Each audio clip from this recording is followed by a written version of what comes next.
Kasama natin ngayong hapon si Police Major Nelson Amsewin, ang Chief of Police ng Castellana PNP. Sir, magandang hapon po. Si Action John Diaz po ng Action Radyo Bacolod.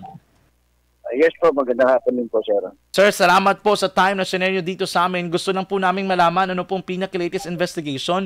Totoo po pa, sir, na meron pong 1 year old o 1 day old na bata po na naiwan doon sa isang ilog at patay po, sir? Opo, kahapon po na tagpad po siya sa tabing ilog. Hindi po natin masabi kung 1 year old o what po, pero pagkakita po sa bangka is nakaandun po yung umbilical cord niya. At wala nang buhay po. Bali, ito po ay nakita ng isang minor din po na nag-harvest ng kanilang mga gulay. Then nireport nila sa kagawad. Then tinawag nila po sa station natin na hapon na po kahapon. Sir, itong lugar na ito sa Sitio Mataas, Barangay Sagang, medyo malayo po ito sa proper, no? Malayo po, sir. Siguro less than 20 kilometers, sir. Malayo po ba talaga? Mga 20 kilometers pa from the proper? Yes, sir. Oo. Sir, itong creek na ito, pag sinabi nating tabing ilog, nasa gilid lang po siya ng tabing ilog, wala naman po siya nasupot, sir. Like tela o damit po, wala pong ganon? Wala po. Ubot-ubad po yung bata po. Yung bata po siya, lalaki po. Lalaking bata? Wala, bali ang nung unang kinuha na lang po ng mga unang nag-responde doon at nilagay sa karton. At saka dinala po dyan sa proper? Opo. Sir, dinala po namin sa RHU po. Okay. Sir, pag sinabi natin doon pa yung umbilical cord, most likely, baka bagong panganak siya. Ano po yung... Most likely, sir. Most likely po talaga. Ano po yung ginagawa nating action po, sir? Kasi alam ko naman po, yung goal po ninyo is mahanap po at makilala kung sino po ba yung nag-iwan o sino po yung mga parents itong batang ito, sir. Kung sino po yung responsable sa pangyayari po, sir.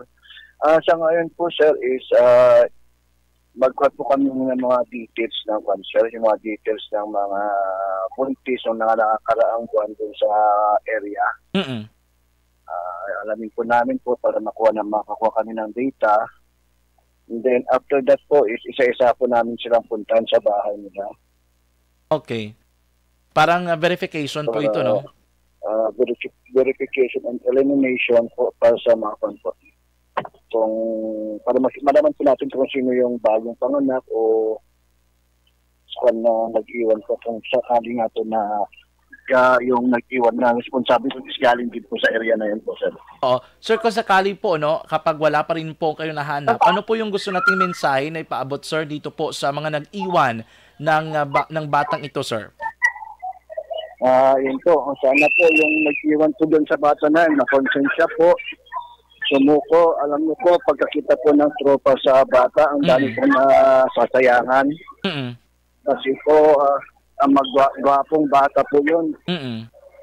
Yun po, sana po, kung sino man po yung nakaiwan doon, mangyari lang po na lumapit na lang po sa Castellana Police Station para ma-clear up po lahat ng pangyayari po doon. Para naman po ma-explain ng maigi ano po ba yung story sa likod kung bakit iniwan po doon. Yes po, para ma-clear upan lahat po. Oo, kasi willing naman po yung PNP na pakinggan sila, sir, no? Yes po, sir. Andun lang po kami para malinis ko ano ang dapat para malaman natin yung ano yung totoo nangyari sa bata po. Oo. So yung bata ba, kasi po patay na siya, inilibing na po ba? Hindi ko po sure kasi turn over namin sa RHU. And then yung RHU na lang po nag-coordinate sa DSWD po, sir. Okay. Sige po. Ngayon po ongoing pa rin yung ating investigation at data gathering. Ongoing pa rin po, sir. Opo, sige. Major Amsewin, thank you po sa confirmation. Magandang hapon po.